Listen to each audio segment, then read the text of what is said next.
Good morning. It's time for our fifth savers, which is reading. What do you read and for how long? That is totally up to you. I take a few minutes and I read a devotional.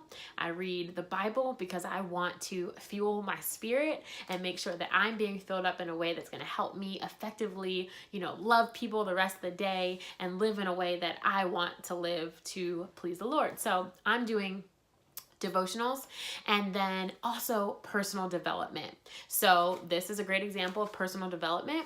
Any book or reading a podcast, it doesn't have to be actually reading. I'm going to put that in there. You can listen to a podcast or something that's going to, give you some practical ways to enhance your life.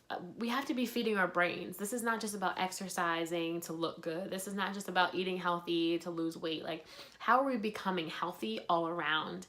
And a lot of diseases, think about Alzheimer's, think about dementia, things like that, is because we don't place nearly as much emphasis on fueling our brains and our minds and exercising that as much as we do the rest of us. So I would definitely encourage you not to forget this one, to just read. It can be 10 minutes. That's kind of what's suggested, is to read maybe 10 pages or 10 minutes.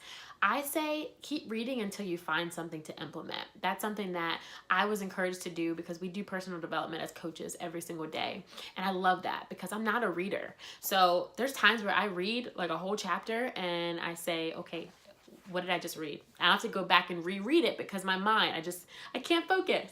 So instead of just reading to read or reading a whole chapter or reading 50 pages, I read until I find something that I really want to implement, and then I write it down, which is going to take me to our final last saver, which is scribing. So for reading, take 10 minutes or read 10 pages, but read until something speaks to you and you're like, you know what? That's what I can implement into my life today to make it better than it was yesterday.